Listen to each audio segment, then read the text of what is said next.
It's very difficult to introduce my next guest because there is so much about her. Dr. Elsbeth Moit has assisted thousands of women to create lasting intimacy and fulfillment in relationships, which is what we all want. We want that closeness. She's featured on Showtime's documentary series Sexual Healing and the Emmy award-winning NBC show Starting Over.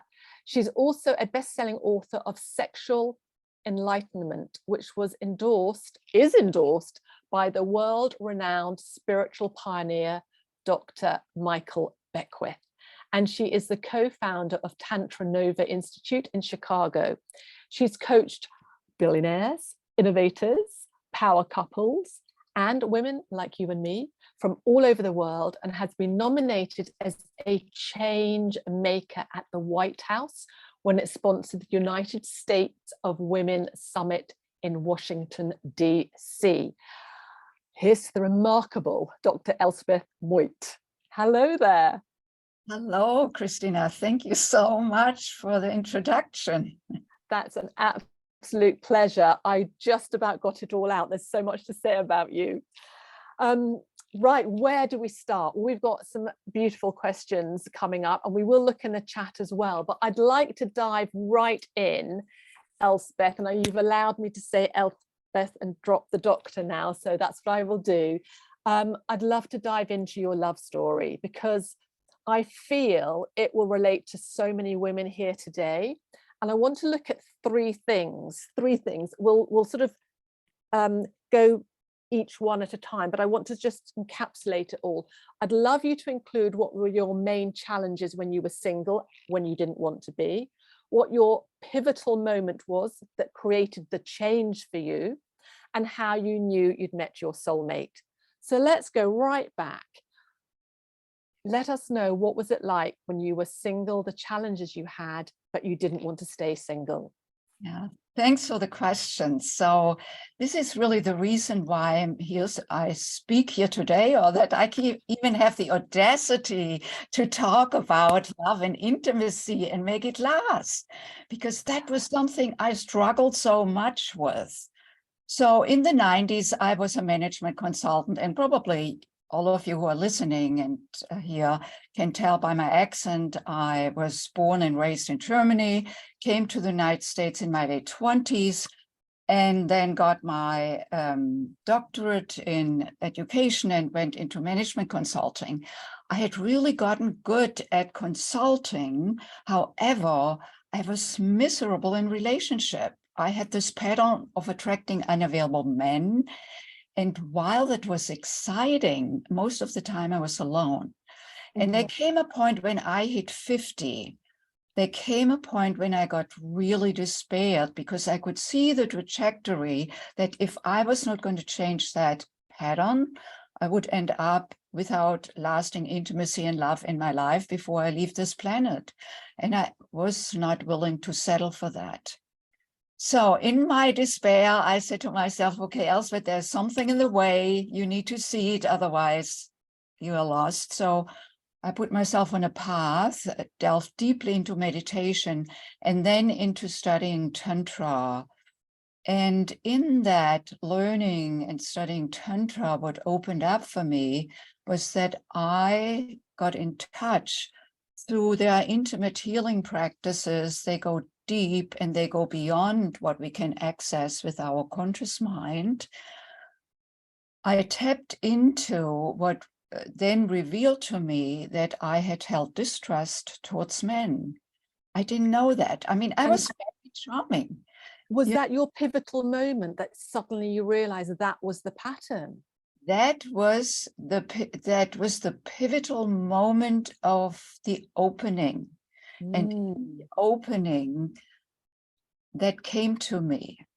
Now, you can think of these healing rituals as an altered state you drop into, where we have access to the subconscious, to that what is, remembered on the cellular level, that is, however, not accessible to the conscious mind. So what was revealed also, that this was connected with a time when I was 18 years old. Right. first love of, very, very happy relationship. And then he asked me to have intercourse. I said, yes, I was not ready. It was so painful. I had to go to the gynecologist, and then the bill from the gynecologist went to my house. My father opened it, all hell broke loose. He called me a whore. And then the boyfriend left a few weeks later. So I was totally distraught and felt so alone. There was no one to turn to. And you know, Katrina, at that moment, I made a decision. And the decision was, men are never there for you when you really need them. I had evidence there. Yes. However, what happened, it then trailed me through my young adult life, my, adult life.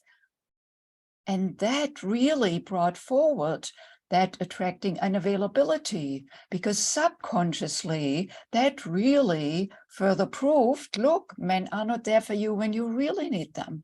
It's very hidden, and so I'm so glad that I tapped into that, because through that ritual, through that clearing, that distrust could leave, and in place deeper trust in myself arose, because that usually goes first. Why didn't you do something about it? Why did you agree, Elsbeth? Like some self-blame, and then deeper trust in men. And 6 months later, my beloved came into my life.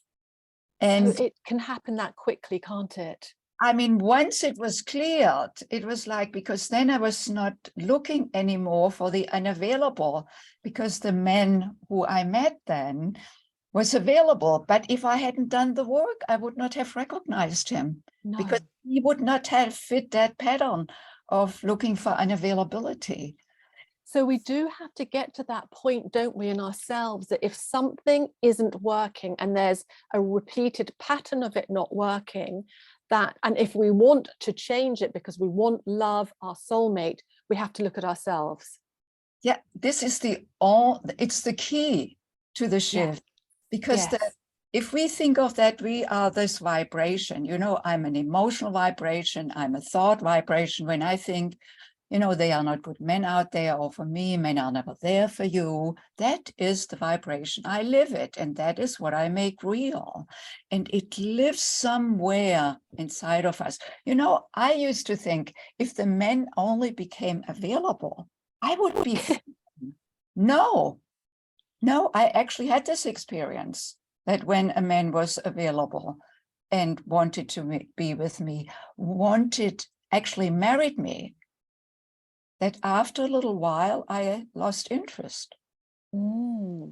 Because it wasn't your truth. Yeah, because it was like something was off over here. However, it's like, like a screen in front of me, and I needed to remove the screen. And I just want to encourage everybody who would like to have a beloved in her life, go towards the screen, get some guidance, whoever that may be, because the blind spot, that screen, we cannot see ourselves. No. And when you met your beloved, how did you absolutely know he was the one? That's a good question. So, it was over 22 years ago now. And I was on the internet on a tantric dating site. It was the very beginning of internet dating. And I just had a couple of sentences on that dating site looking for a tantra partner, because I didn't want to have anyone else than someone who was very interested in studying tantra or already practicing tantra. And so Freddie, my beloved, my husband, now my business partner, he responded. And within a couple, now listen to that, Kristina, within a couple of emails, he wrote me and said, I grew up in a tantric household. I didn't even know that this existed. That's someone who had parents in the 60s, who taught him about these practices when he was a teenager. I thought, wow, universe, you gave me Yes, much more than what I even could imagine. that couldn't be more perfect, could it? Yes. And then I left management consulting, and Freddie and we pooled our resources. I had gotten already certified as a Tantra teacher. Freddie then also went through the same program. And it back to your question, there was like, it was very organic. Once I was cleared, it feels like I could see. Mm. Other essential part here is that we both, before meeting each other, were clear that we wanted to create a committed, lasting relationship full of love and intimacy. We both wanted this. So we just had to meet because we already were resonating within us and then resonating with each other. So it was not that once we met, You knew. he was clear, and zoom. Yeah. And I love that you said something that so many women say to me, and I'll probably say to you as well. I want a long lasting, I want a committed, I want a secure, I want a, obviously compatible relationship. But when you said long lasting and committed, that's what so many women want. But until we are completely clear that not just do we desire it, but we can be it and we are it ourselves, can the other person come in to match? As you said, it's sort of like this energetic match. It comes together because Yes. we have cleared other things from ourselves to be able to allow it. Yes, there is something I want to add here, which I remember once I got very clear in my commitment, exactly what we just talked about. There was a situation that I met another man at a seminar, and we really had a great time together. And then he was living in a different city, and a couple of days later he had left.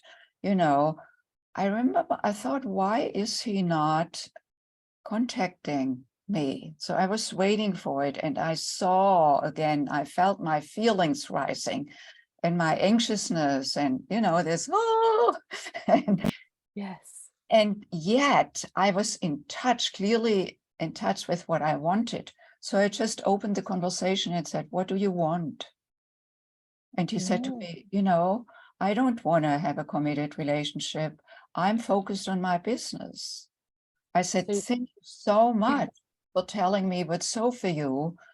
And that was the end of it. I didn't linger trying to convince him, all of that. That was, once I got clear, that also needed to be expressed then in action. Yes.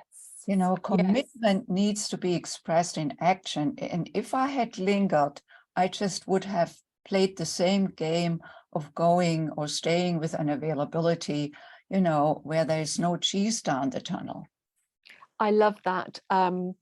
Commitment needs to be expressed in action. What you're saying is you had the commitment to yourself and you expressed it in action verbally, clearly, and you got an answer that you realize he's not compatible for me because that what he wants is not what I want.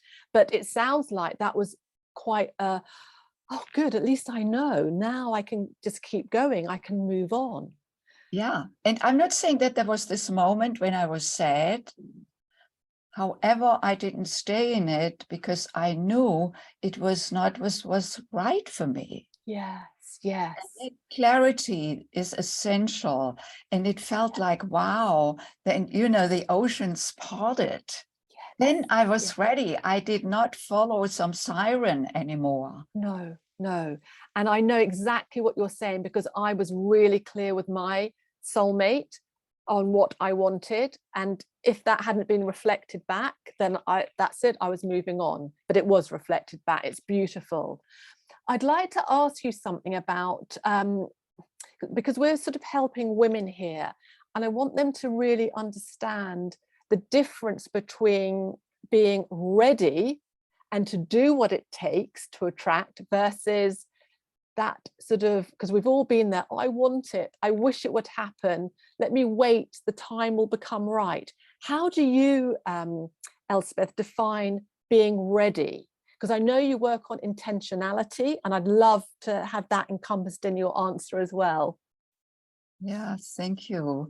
So when that what opened up for me, could come forth, it had to do with me no longer tolerating the status quo. I was at a place, I was very despaired, and I knew I needed to see something new, get a different perspective, open up to something I had never seen before, and that resolve was essential, because I was in despair before, but I, glossed over it, or, fell in love and felt great for a little while, but then that disappeared as well. I was so clear. And I said to myself, Elsbeth, whatever you need to do, do. And I was very clear I wouldn't give up. That was not an option. And to be open to have it come to me when it comes to me, because we cannot control it. What we can do is to be committed, clear, and stay in an environment, be this working with a therapist or like a tantra teacher like me, or a coach like you, Katrina, someone that can guide us towards that what we couldn't see. Because with a blind spot, nothing can change. And even with trial and error on my own, the blind spot doesn't remove. No. But you also have to, in yourself, be willing to, like you said, and I was exactly like you when I was single, and I knew that I was ready, and I knew that I would never stop. This is what I want, and I'm going to keep going until it comes into my life, being the person who actually believed in it. But yes, there is that commitment, there's that inner and outer action to the resolve of the desire, but however it happens, to keep going until it happens without holding on. Just, that was very important to me as well. And I love the way you said, never give up. That is not the option, because that can often be our get out of, go, well, maybe it's not meant to happen. No, never give up. That is not the option. And that's really the ultimate commitment to oneself. It's that not is about beautiful. anyone else. It's about yourself. Yes, There's one other thing, if I may add that, which is it's then essential that we find the guidance that resonates with us. For me, tapping into tantric practice was just wonderful, because I really got connected more on my energetic level, listening to myself energetically, physically, sexually, love-wise, emotionally, mentally, spiritually, conscious-wise, so that I could come into integration. That was, that was just what spoke to me. I didn't even know what to expect fully, but I knew there was something for me to be gotten. And so I just want to encourage everyone, listen to yourself, listen to your heart, what resonates, also with all the speakers today who resonated with you, and then follow your heart and allow yourself to be guided. And after a while, you don't need the guide anymore. But anyway, I want to say something for me was so important, which was to reintegrate my heart with my sex. In that with the 18-year-old, something was not distracted, something was like injured, like separated. That when the boyfriend left and my dad called me a whore and I felt so alone, I closed off. Sexually, like my sexual center in Sanskrit, it's called yoni. Yoni means sacred space of a woman. I closed that down. Emotionally, I closed it down. I became very promiscuous, actually. But it was like, I was looking for love, and it was easy to come by get it through sex. Yes. But my heart was tearing, you know. So I had separated them, of course, not consciously. So there was a disconnect. And through the tantric practice, my heart could open up again. And my yoni, my sexual center, they could become integrated. So they could flow together instead of being compartmentalized. Yes. And I have found, working with many, many women, that often that there is a disconnect, like distrust is a key indicator of these two energy centers being disconnected, or being sexually abused as a child, or disappointed, or not being able to say what we want because we never got it in the first place when we were a 5-year-old, whatever may be there. So it's like returning to ourselves, to the fullest integration of the sexual, emotional, and the spiritual, the consciousness self.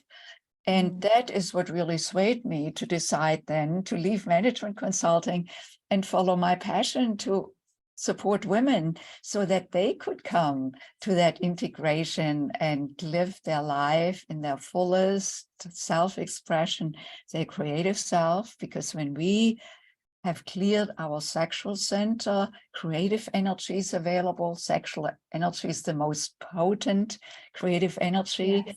You know, pleasure is available, not for someone else, no, for ourselves, that we then can share with another.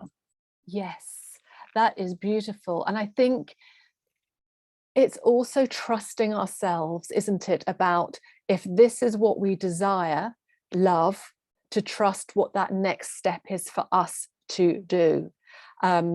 Because if we don't trust ourselves, then we're going to take strange paths. We have to trust that inner desire for love is our truth. And therefore, that is the part of ourselves to be able to let ourselves follow. But like you say, find the right practitioner or tantric expert or coach or relationship person that feels right, that understands where you're at to help you get to that next stage. Yes. You have, I'm calling it a magical free gift. It's called Awaken to Your Feminine Essence. It's a DVD, but I would love you to explain what we will get from listening, watching this DVD that will help us on our journey to love. Yeah, great. So it's called Awaken to Your Feminine Essence. I call that interconnecting of our fullest self, as I described it earlier. I call that the feminine essence. So I'm not talking about appearance, feminine. No. I'm talking about that flow within us, because most of us women, we are very connected with our masculine. It's part of the evolution of ourselves over the last, I would say, 70 years, starting with the women's movement. You know, we now can participate in the marketplace. To participate in the marketplace, you want to have masculine skills, competing, you know, knowing what you want, going for it.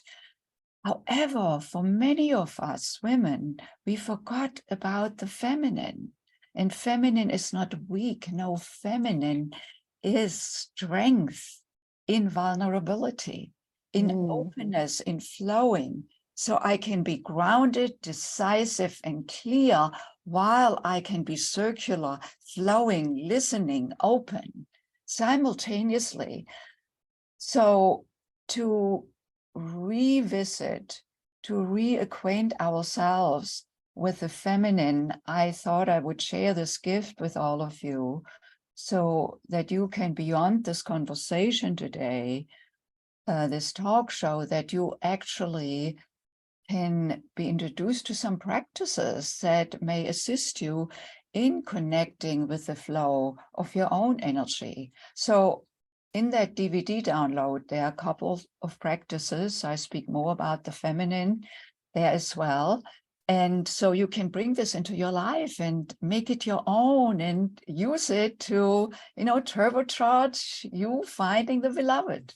Oh, that's beautiful. And the link is in the chat. And what I'm saying, Elsbeth, to everybody is that even though we put the link in the chat so that everyone can grab it now, we will also send out an email tomorrow with that link that everyone can get the email in their own time as well. They can grab all the wonderful gifts everyone has provided so that there's more of a chance of people being able to pick up on particularly your lovely gift there as well.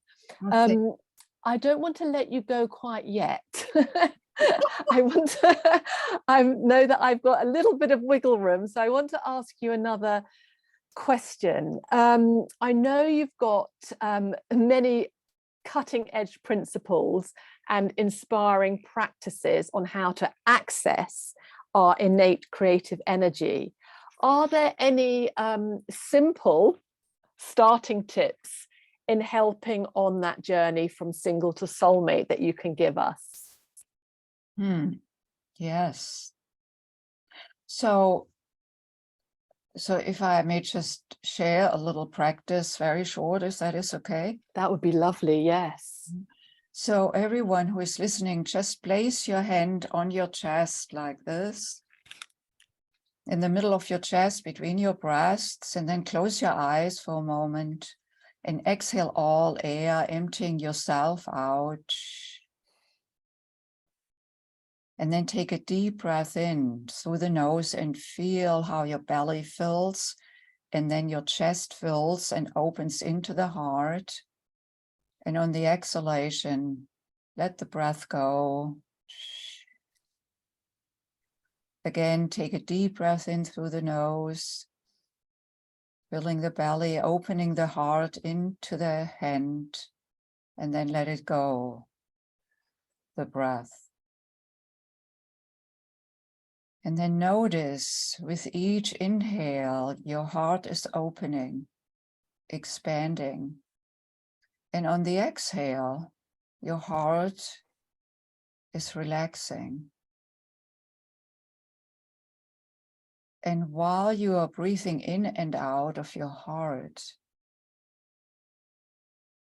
you can ask your heart any question you would like. For example, what would you like me to do? Or, is there anything for me to be seeing that I cannot see yet? Or simply asking, please guide me. And then you wait for the answer. The answer may come in that moment when you ask. It may come 2 hours later or a week later. Be open to receiving. It's not in your control. You can go back several times a day. You can go every day back to your heart. Breathe in and out of your heart.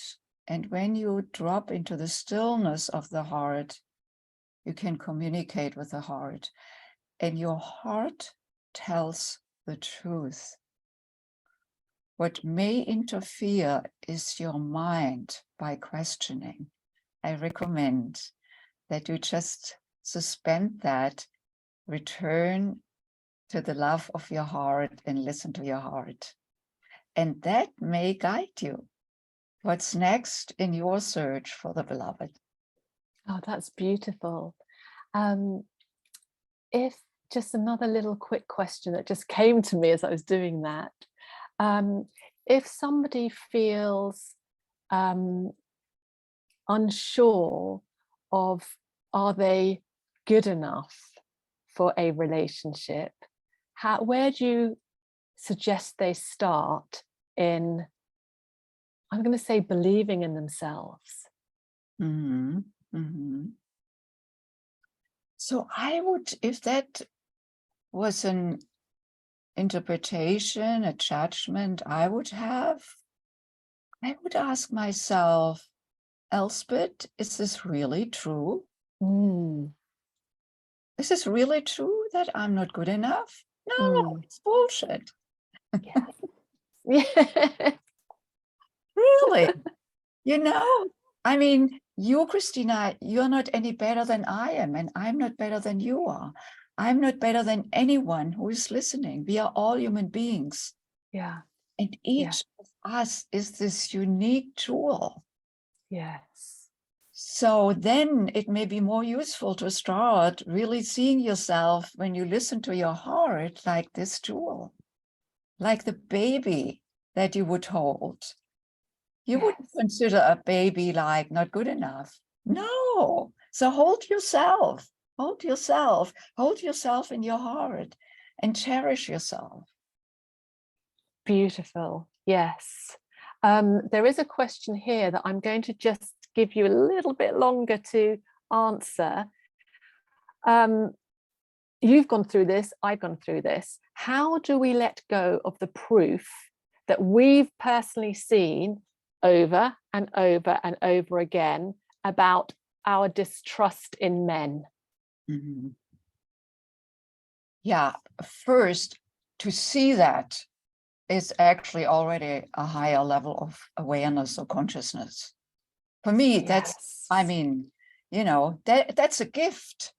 Receive it as like, wow, that is what I can see now. Now, am I willing to continue with that belief? Yeah. Because given that we make up everything, you know, that thing, not distrusting men, that came from the 18-year-old for me, I made that up at that time. Now, yes, I felt I had good reasons, but then I continued living with this like the truth. It's not the truth. It's what I made up, what I decided. Once we get that, it's like that men cannot be trusted is made up. I'm not questioning that something happened where you got disappointed, where you got betrayed, where someone said something to you, promised something and didn't fulfill. No questioning of that. But while I cannot change the past, what I can change is how I feel about the past. And that is where the power resides. Because for me, how that shifted then was that I no longer believed, you know, that men are never there for me. I got that this is what happened back then, but I don't have to live my life from that. So the question like men cannot be trusted may have its reason in the past, but you can make something up new. You know, let me explore what it may take to trust. So then you get to explore what's in yourself. And I mean, I'm the greatest example of shifting belief and interpretation. So if I can do it, you can do it. Beautiful. Thank you so much for your time, Elsbeth. Thank you for your wonderful insights. Thank you for your story. It's been magical. Have a beautiful rest of your day. Thank you so much. And thanks for putting this together. I just adore you and the work you're doing. Thank you. And we'll be speaking again soon. I know it.